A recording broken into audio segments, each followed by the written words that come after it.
to call to order the Zionsville Safety Board meeting for June 16th, 2025. I need to take attendance, so we will be having a new member, so I'm not going to call her attendance since she's not a member yet, but Jeff Papa. Here. Evan Norris. Here. Joe Stein. Here. And I, Sarah Sampson, am here. So, as I mentioned, we have a new member, Emily Fitz. Welcome, Emily. Thank you for taking this appointment. She was accepted by the town council prior to this meeting, so we will have a swearing in by Chief. Good morning. Dr. Fitz, if you please stand and raise your right hand and repeat after me. I state your full name. I, Emily Fitz, Do solemnly swear solemnly swear that I'll support the Constitution of the United States of America, that I'll support the Constitution of the United States of America, the Constitution of the State of Indiana, the Constitution of the State of Indiana, and the ordinances of the Town of Zionsville, and the ordinances of the Town of Zionsville, and that I will faithfully, and that I will faithfully, honestly, and impartially honestly, and impartially discharge the duties of the office discharge the duties of the office of the Zionsville Safety Board of the Zionsville Safety Board for the Town of Zionsville, Indiana, for the Town of Zionsville, Indiana, according to the law according to the law and to the best of my skill and ability. and to the best of my skill and ability. Congratulations. And then for that, obviously, Emily is in attendance, so we will have a vote by 5 people. We also have an additional town councilor in the audience, so we just like to note that there are more than 3 of us, so there is a quorum, but no vote is being taken by the town council, but just noting that he's here. The approval of minutes, I just wanted to let you know, in my review of the minutes, I think my name was spelled differently a couple times, so that was the only approval that I saw, correction that I saw that needed to be made. Does anyone else have any comments on the minutes?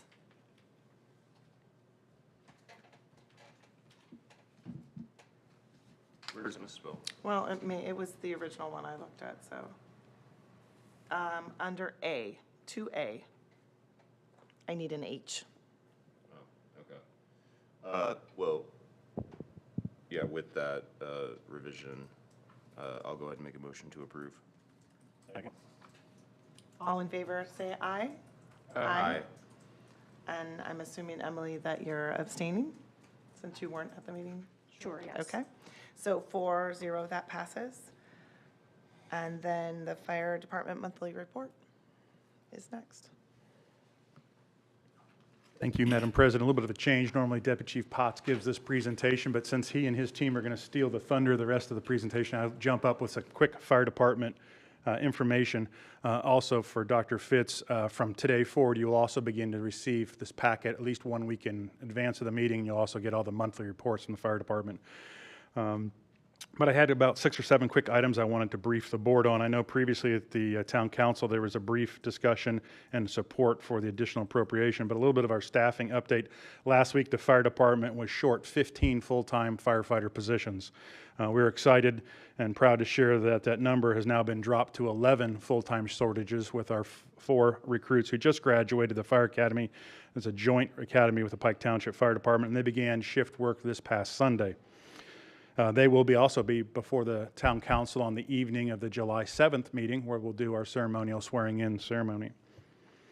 I also previously spoke, but for the record here at the Safety Board, we do have 2 new firefighters for replacement of the 2 of the 11 open vacancies we have. They have been accepted into PERF, which is our retirement system with the state of Indiana, and they are scheduled to begin their academy on July the 7th, and they'll go all the way through late November or early December, at which time they'll graduate and we'll be down to 9 full-time vacancies within the fire department. The next exciting thing we have, and I think we've sent some information around, and that is our annual Citizens Fire Academy starts August the 5th. It meets 1 night a week for 8 weeks. It's a tremendous opportunity to see and learn different aspects of the fire department and participate hands-on in different scenarios. We'd ask that you consider sharing that information with your neighbors and family. And if anybody's interested in signing up, there's a quick link on the fire department website if you go to Fire Prevention Citizens Academy, or if you just call our administrative offices, we'll be more than happy to walk you through that process. I think we've had several members of the council and graduate that in the past. I want to keep the Safety Board informed, a brief update regarding our fire department apparatus or vehicles. As you may recall, we do currently have 5 vehicles that have been on order for over a year and a half, and that is 2 fire engines, 2 ambulances, and 1 tanker truck. They should begin to arrive in 2026. Some of emergency vehicle orders remain 4 years from time of contract signing to delivery, just really long delivery times. The fire department's working hard to minimize the impact to delivery of operations. Deputy Chief Aaron Gibbons has an active ladder committee, and that's where we'll be preparing the specifications and going for public pricing before the end of this year for the replacement of that ladder truck. To help put things in perspective, we would hope to see a signed contract before the end of this year, but that means we would not see this replacement vehicle until 2029 or as late as 2030. We're also excited to share that our next hiring process for full-time firefighters will open in August of this year, and it'll run for a 30-day open period, and then we'll run everybody through the hiring process. And again, once that's completed, we would go to the Merit Commission and ask them to certify that list for 2 years. And how old do you have to be on that list? 19 years age to apply, 20 by date of hire, and then the oldest age is 40. It's the state legislature changed it to 40 to allow public safety to apply, and that's not a Zionsville requirement, that's a state pension requirement. I'd be remiss if I didn't also thank the Safety Board for their leadership and support for the additional appropriation before the council this morning, so thank you very much. Our leadership training series, one of the most important things that we can do is continue to invest in our own people. Kudos to Deputy Chief Aaron Gibbons, who just last week held a education and leadership program where we had all of our suppression officers as well as the headquarters staff in attendance. And we had an 8-hour leadership class taught by Zach Matthews from Experience Solution.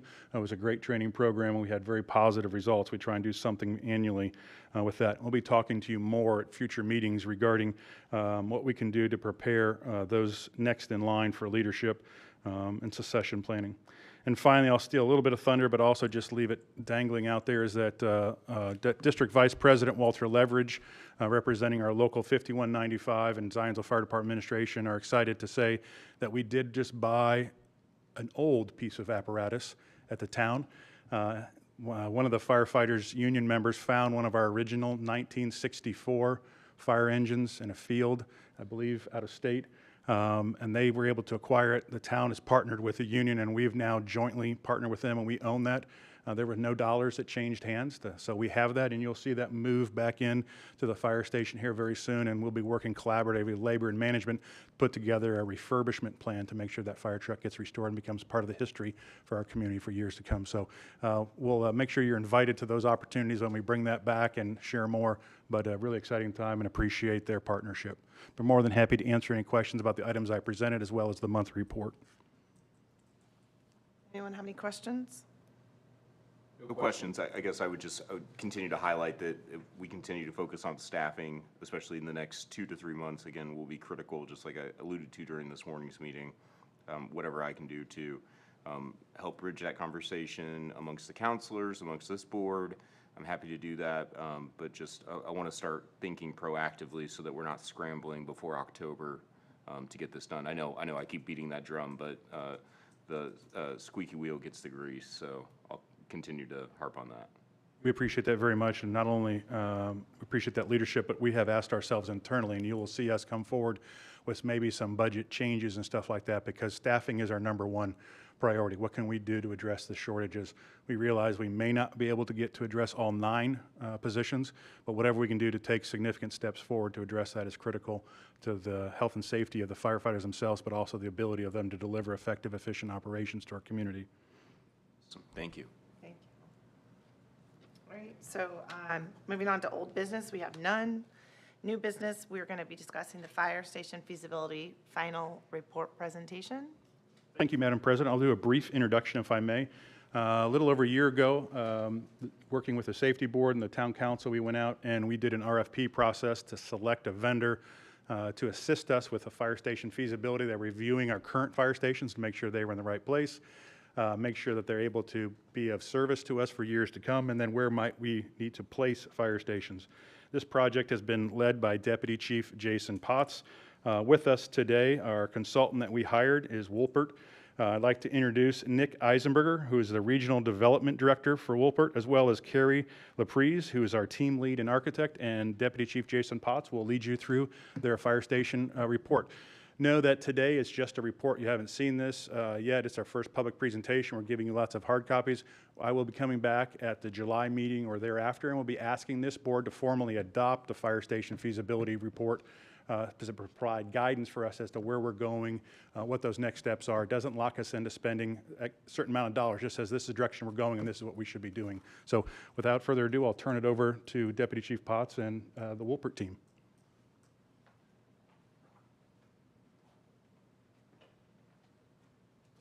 Good morning, Madam President and members of the board.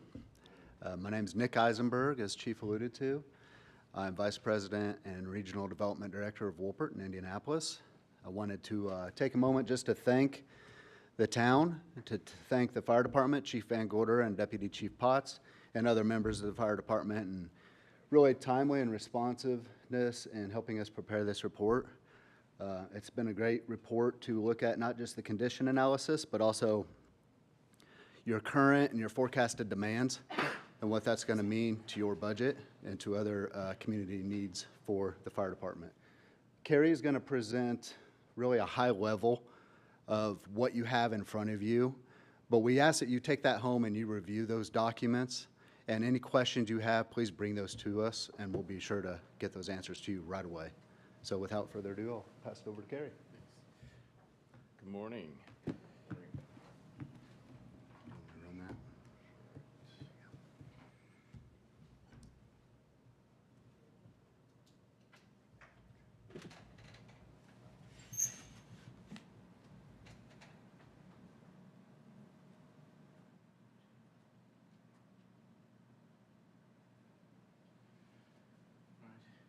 Thank you.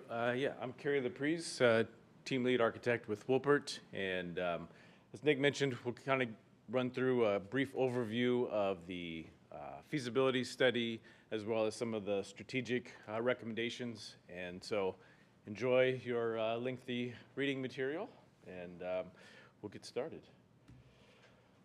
So again, we'll kind of walk you through the different study phases that we undertook, as well as just a handful of the key findings, and then we'll walk you through the facilities condition assessment, and then we did some analysis of locations for the departments, and then we also did a visual programming study, so just really looking at the kit of parts that make up the different stations, and then we concluded with some recommendations, and then just where we are in the process.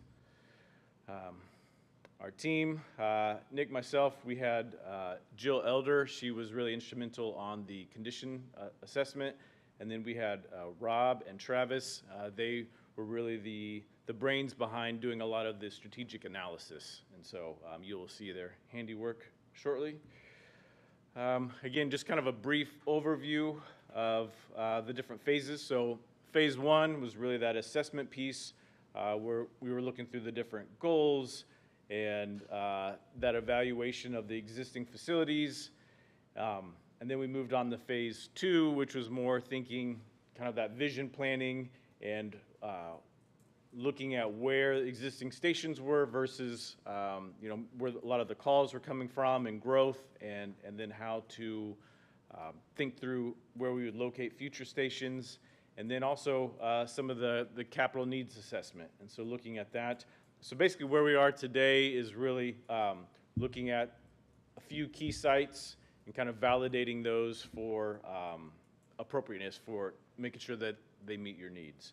And then phase three in the future, we'll then be looking at conceptual development at select sites. Some of the key findings from a couple of the different studies that we did. So that from the facility condition assessment, so some of the key benchmarks were referenced to the NFPA, and so that was kind of the criteria, the lens through which the different stations were being evaluated. And so, you know, we'll get into some of the details here momentarily, but it was really just a way of kind of weighting and grading the different aspects of each station. As we get to the fire station location models, we use a lot of GIS information as well as NFPA 1710. And again, that was really looking at you know, where are these specific areas that will allow the town to continue to minimize kind of response times and still maintaining that excellent delivery of service now and then into the future. And as previously mentioned, the programming aspect was, you know, was really looking at these different typologies that could work and what the different pieces are to that. And so you've got all of the options in your packet, and we'll look at a few of them here in this presentation.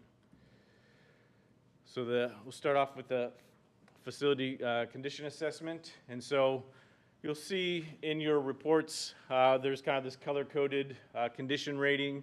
And so, you know, there's further in the appendices, you'll see for each station more descriptive qualifications. And so we really looked at station 291, 292, 293, and then the municipal service building. And then this is really just a high-level snapshot.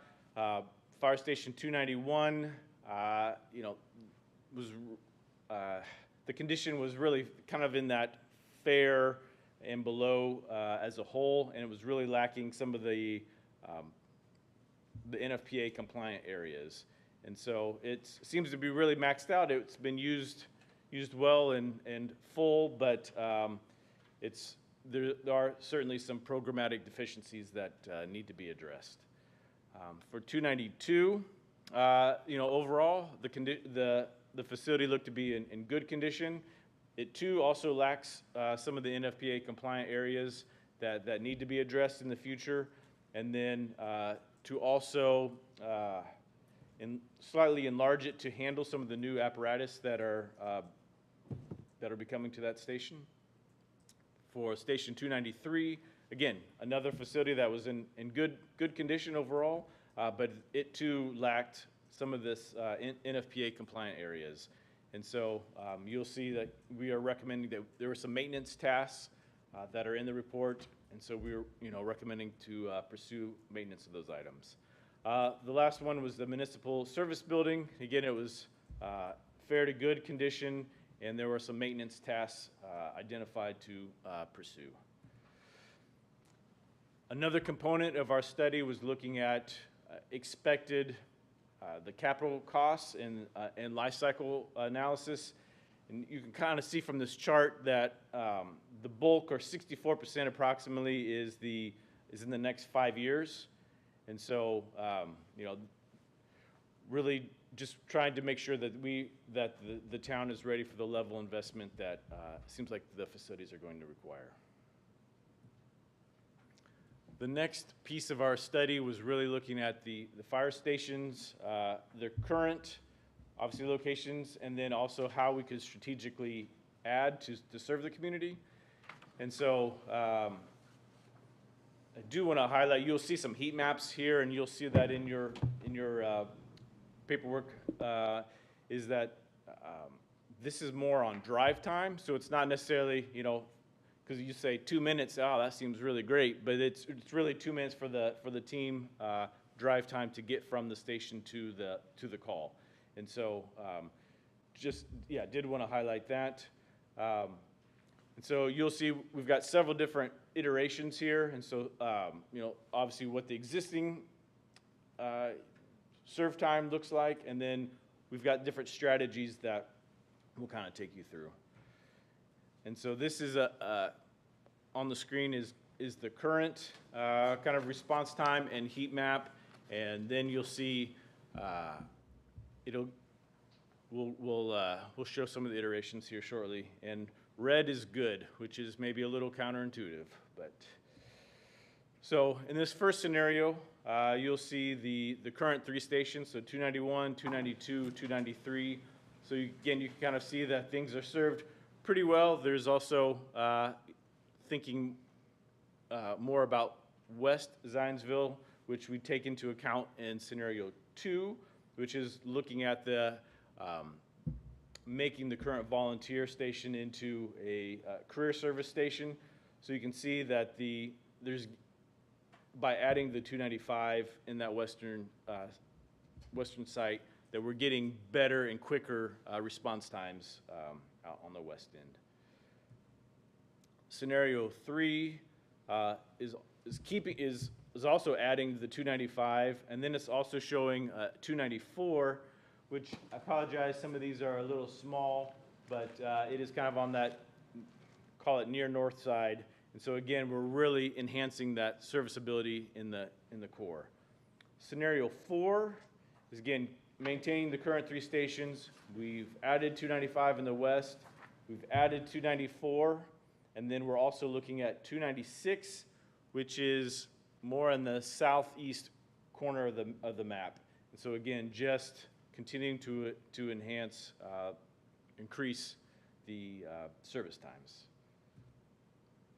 Scenario 5, again, maintaining current 3 stations, 295, 294, and then we're looking at, instead of 296, which is way in the southeast corner, what it would look like if we showed 297, which is also there on potentially Michigan Road 421.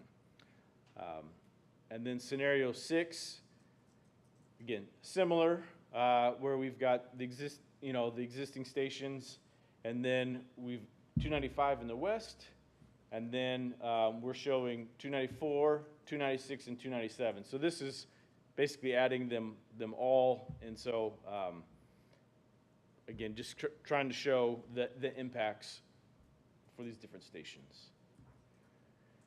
And then 297, this would show what would happen if 291 came offline. And so, again, the intent of this is to really show the drastic increase in time, response time, by taking 291 directly offline. So, again, what we wanted to kind of take away from this is that, while currently the service is adequate and is serving the town well, but with the projected growth of, the population and unfortunately, some of the consequences of that, that additional stations will be necessary to maintain kind of that excellent level of coverage.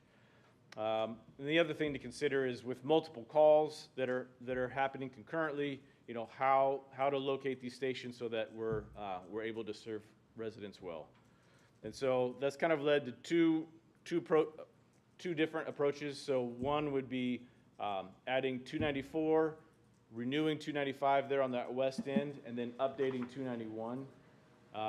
That's really the option that we've looked at. And then the other one would be to continue to add response capabilities to those existing stations. Those were the two different options. So then the other item was, we mentioned, we showed that heat map with taking 291 kind of offline. And so the concern would be to do that without having a station like, say, 297. We just making sure there was enough redundancy to still provide excellent coverage. Transitioning from the heat map study, you will see just kind of a graphic representation of different program pieces. And again, in your packets, hopefully it's a little more legible. But again, we looked at different schemes for potentially some different stations. And so, the colors are more just kind of grouping of uses. So, the red, is more of that, the action center where Yeah, so you'll see red. This one's got a little purple more, you know, the admin, and then you'll see some of the yellows. Again, these are just kind of trying to cluster use categories together. And so, again, once you're able to look at that in more detail, you'll kind of see, you know, we'll welcome any questions or clarifications that are needed. You know, again, this kind of this table just really just summarizes the different current stations, the proposed stations, and kind of the space needs that have been identified. And then we're getting close. These strategic recommendations, you know, we've kind of organized them into three scenarios. So kind of the immediate. What we see is some of the immediate needs, short-range needs, and then something projected long-range concerns. So immediate would be, you know, really looking at the existing station of 292 so that so that facility can house the incoming apparatus. And, you know, since we've kind of made this recommendation, we've been working with the department to, we've submitted 292. It's starting in the development plan review. And so we had, I think, the TAC meeting last week, and so that portion of the work is underway. Immediately, also to maintain Station 293. And then in the short range, we were looking at replacing the Station 295, the volunteer station, and to build a more career-ready facility out there on the west end that could possibly also have a training academy. A second short-range kind of tactic would be, you know, there's two different options, but really looking at getting Station 291, getting that to us, you know, getting either a new station so that it can really serve the function that it needs to. And so the other option would be to start with 297, and that was kind of there also on the east end off of 421, so that it would allow 291 to be brought offline temporarily and still maintain good service coverage. And then in the long range, again, potentially looking at replacing 293, 292, and then adding a public safety training center, ideally out on that west end near proposed Station 295. So those are kind of the different buckets of recommendations. And then, just to conclude, you know, we've looked at the feasibility of a couple sites with the department, and we've done some test fitting just to make sure that they are viable and will work with what is needed. And then we will continue to work with the department to help with the due diligence and just making sure that these programs will result in a viable project for the town. And then once we really have sites and programs nailed down, we will work with the department to develop these initial kind of conceptual plans and elevations, and again, just making sure that we've got the designs that you folks need to serve your community. So with that, I'll turn it over to Chief Potts. Good morning. Morning. Good morning. Just really to kind of conclude this, we want to thank Carrie and Nick and the entire Wolpert and Mans Group team for their work on this project. The information that they included in the report describing the current station conditions and the modeling for identifying station locations is so valuable for us for our future planning within the fire department, and work has already started as a result of this report. As they talked about, this report's been going on for about a year, and we've been taking information as it's been coming on, and things that have been included as action items we've been trying to get in front of. And really, one of the first parts of that study that was completed was identifying the ideal locations for fire stations in the future, which made the land acquisition a strategic priority for the department. The parcels identified, along with a parcel that is currently owned by the fire department, allows us to be prepared for future development in the town for decades to come, and we are currently in the process of acquiring those parcels. And that is on the western part of Zionsville and the eastern part of Zionsville, including, and the one parcel that the fire department already owns on 875. Another immediate recommendation was to prepare plans and specifications for the expansion of Station 292. This addition will allow the station to receive the larger fire apparatus and extend the life and use of that station facility. Using ARPA funds, the department has been working on the design work to add 640 square feet to the front of Station 292's bay area. Those plans are being currently worked through the submission process with the Plan Commission. Another thing that we've been working through is we've been very fortunate to have a partnership with the Perry Township Volunteer Fire Department, but as with a lot of volunteer fire departments around the state, recruiting and retaining new volunteer firefighters is difficult. For some time, the Perry Township Volunteer Fire Department has let us know that we should make plans for a time when ZFD firefighters should staff a station in western Zionsville. Getting that station built and ready for crews to work out of in western Zionsville was included as a short-range recommendation and has become a priority for us. Also, as stated in the report, Station 291 should be raised and a new station should be built. We've evaluated the options of how to do this, including building Station 297. We believe that with the changes in funding with SB1, that this may not be the best action at this time. Allowing DPW to complete their project and move out of the municipal services building will allow firefighters to move in a temporary location as the new station is being built and serve the station's current protection district very well from that location. Good. So that was one of the recommendations, right, was to move, to build 297, move out of 291 during that, but you're saying because of SB1 now that that's no longer the preferred strategy? It was one of the options for sure on the table. One of the things when we started this plan was we wanted to evaluate the MSB to see if it was available to do it. With some of the questions of funding, this seems to be the best way for us to move forward. So to answer your question, yes, but we wanted to make sure that we had a whole bunch of options on the table. So, like I said, having DPW move out, finish their project, it also puts us in a good position to where they are really still responding out of their district while that building is being raised. But that does not take the Station 297 project out of any realm of development or planning in the future. Us getting the land to be able to do that in the future is still a tactical advantage for us in the department. This is the building behind the police station, would become the fire station? Temporarily, Okay. yes. So I want to thank you for your time, and if you have any questions, I know this is a lot of information. This was a year's long worth of project, and if there's anything that I can answer right now, I'm happy to do that. We've included the full reports of both the station location and the station conditions report, and I know there's a lot of things in there, and I'm happy to answer those questions as you get an opportunity to go through that, but if there's anything from the presentation that I can answer, I'm happy to do so. Well, other than where are we at with Lance and DPW and all that? Because at least it hasn't really hit my radar other than these conversations.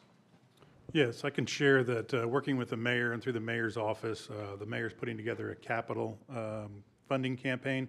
And that kind of comes back to the question you asked, Councilor Norris, as we saw very early on, that you could see that their fire station really has three fire station needs: 295 out in western Zionsville, 291's rebuilding, which is failing, and then 297's. But one of the relative realities is that for us to try and build three fire stations simultaneously within a short period of time and try and do anything else in town of Zionsville, we don't have the funding to be able to do that. We will not be able to fund those items unless we find a windfall of capital funding, and that's not available on the horizon. So we really came back, Chief Potts and his team came back and said, okay, well, that's what would be nice to be able to do, but we can't do that. So what are the priorities?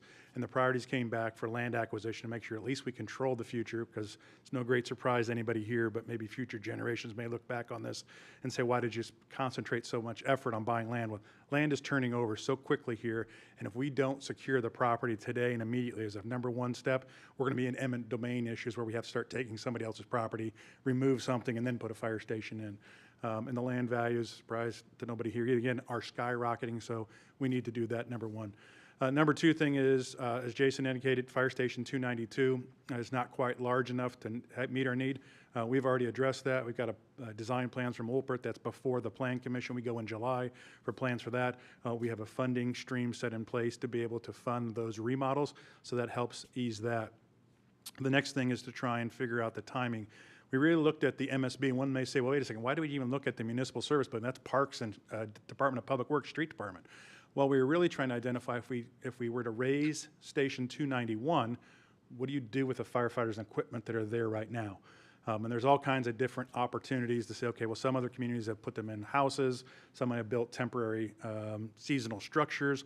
All of those things are very, very expensive. And if we have a DPW building that may be vacated, we could delay the building raising of Station 91, let DPW move into their building. We can move into that with minimal. There will be some costs there, but we have to provide some living surroundings for them and allow us to use that and then move back out.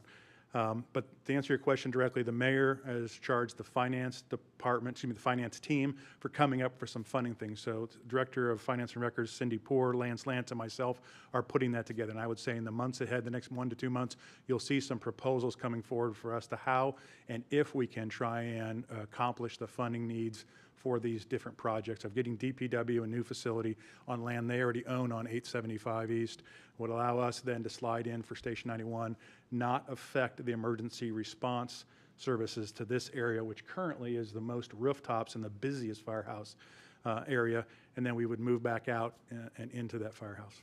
A long-winded response to your question. No, I understand. So is there any thought or consideration to, and I don't even know if this is feasible because of response times and everything, but to combining the 294 project with the DPW project, if we're all gonna go on that 875 corridor, is that factor in any way?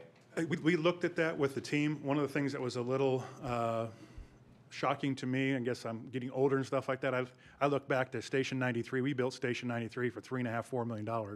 I kind of had that in mind. Well, all of our new fire stations start at about $7 million and go to $17 million. So our costs are dramatically higher. So as we start looking at those options, it becomes back down to funding, that we will not be able to do that To fund even a joint complex? If we're going to do that, then we'd have to come back and say, okay, well, then we don't build out west, or we don't build Station 291. We don't raise through Station 291.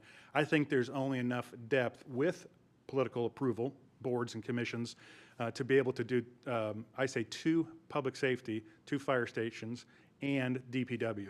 And I think that will commit us probably for the next 3 to 5 years worth of projects going on. Still, hopefully leave a little bit of room left for any contingencies that the town may have, things that pop up.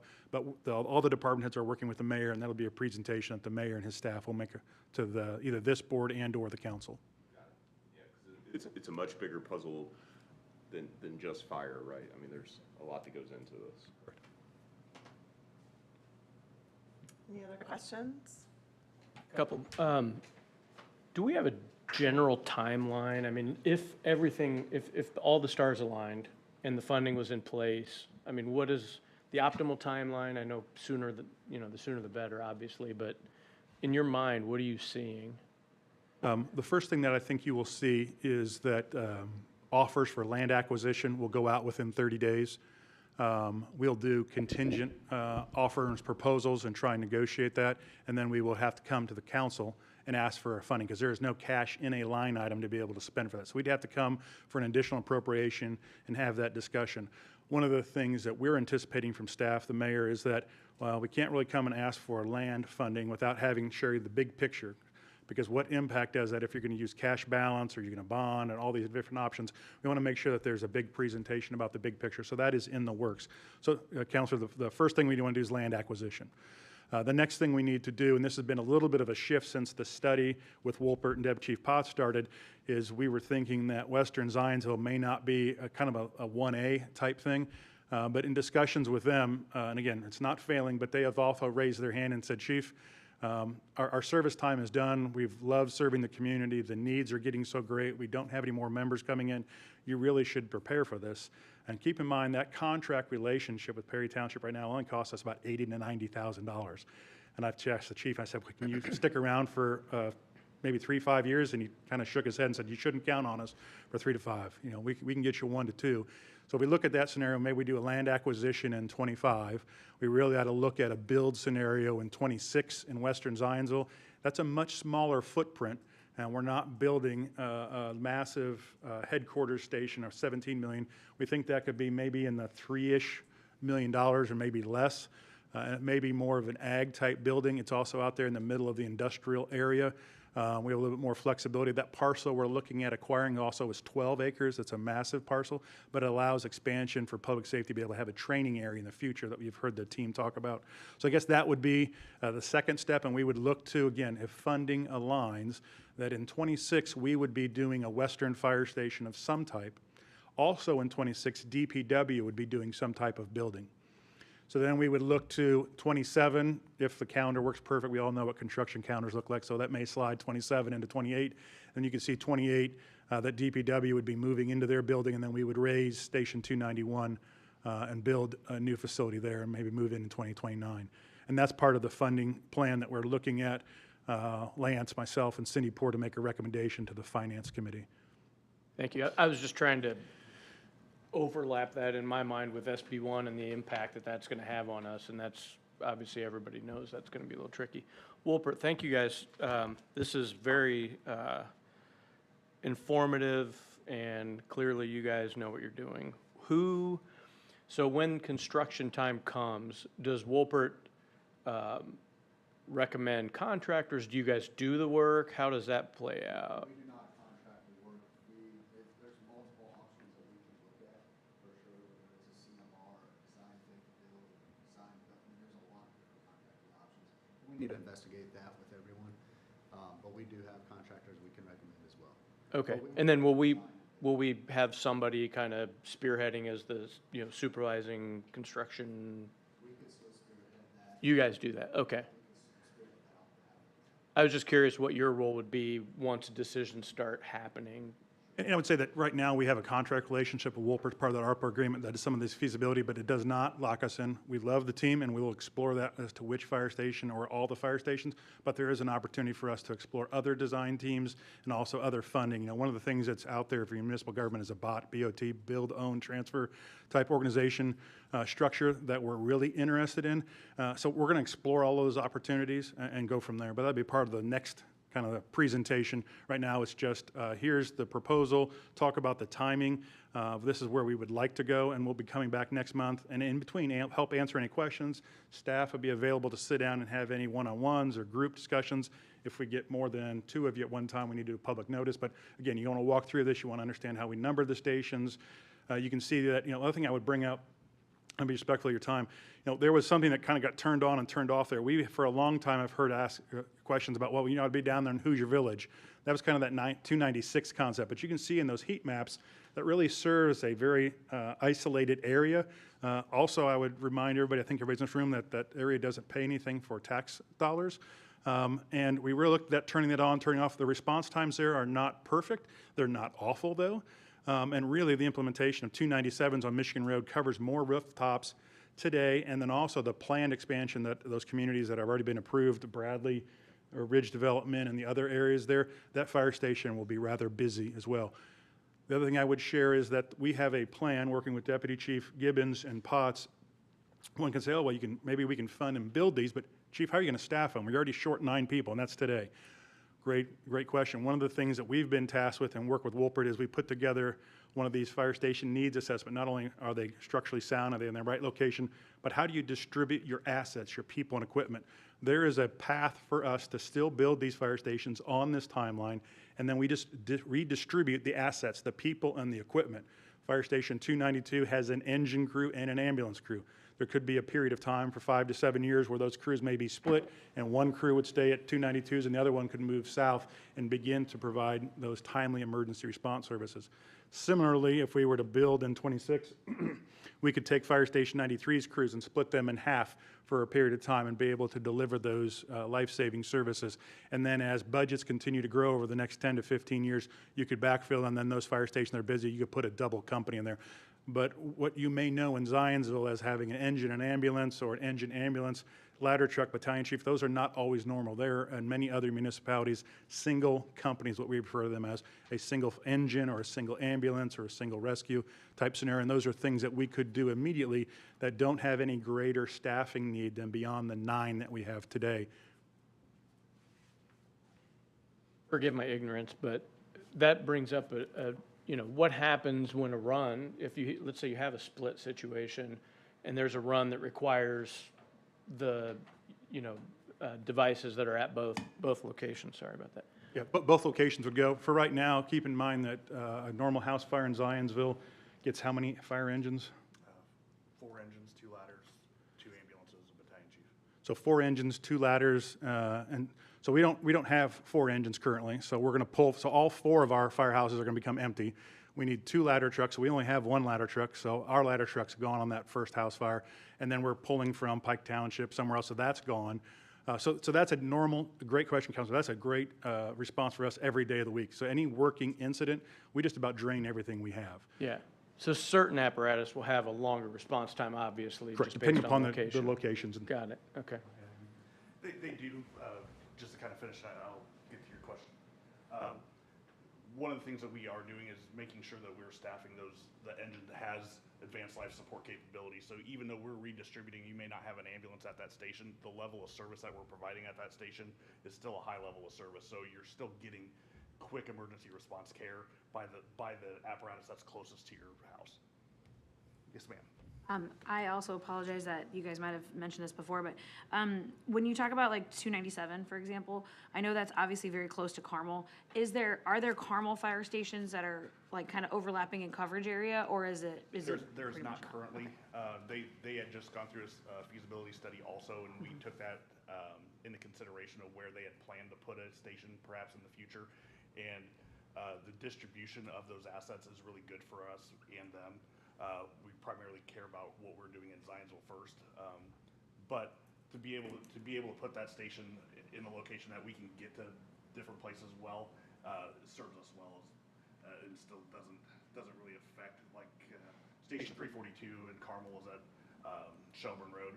It's a great service for them to come in, but there's also time delays with our dispatch center getting to notify their dispatch center also, and we can't actually monitor whether or not they're in or out of service.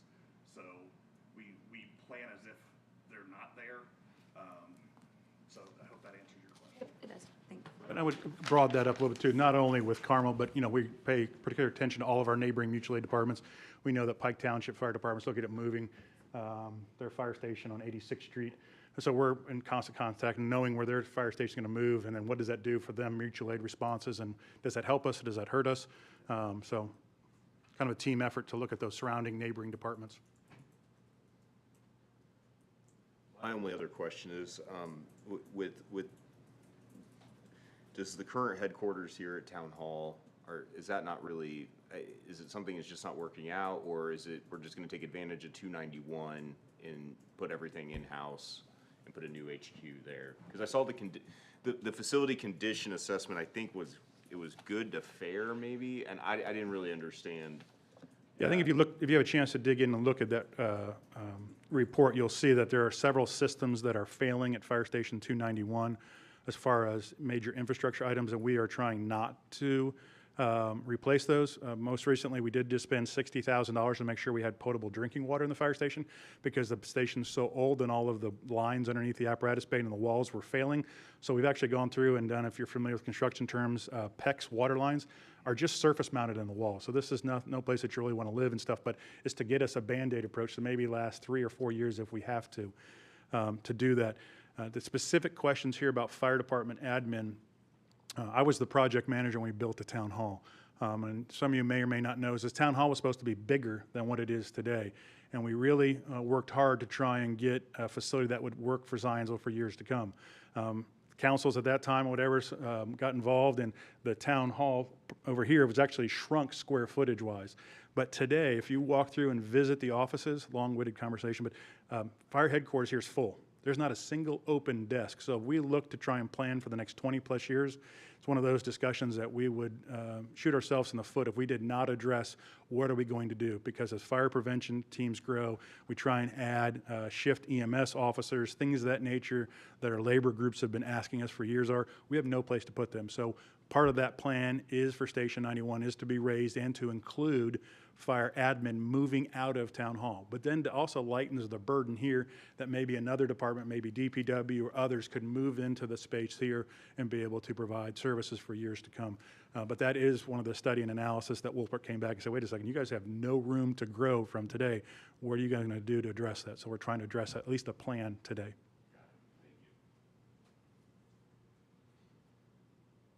next step would be for us to just reach out to you and, Yeah, pepper us with Discuss. questions, concerns. If we've been living this for better part of a year and a couple months, so we're more than happy to answer any questions that you may have. And then we'll come back next month, have a more of a streamlined document talking about, we'd ask that your general approval for the fire station feasibility study for conditions, where we should go.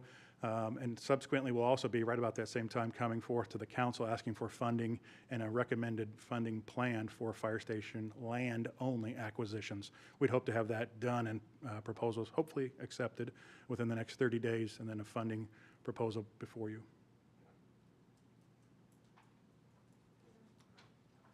Any other questions? Jonathan, got anything? thank you. All right, so any other matters that anyone wants to bring up? Anything? No? Okay, then I'll ask for a motion to adjourn. So moved. And I will. Second. Okay. And all in favor, aye? Aye. Aye. Anyone opposed to adjourning? Okay, we're adjourned. The next regular safety board meeting is scheduled for July 21st at 8 a.m. or immediately upon the conclusion of the town council meeting, which begins at 7:30.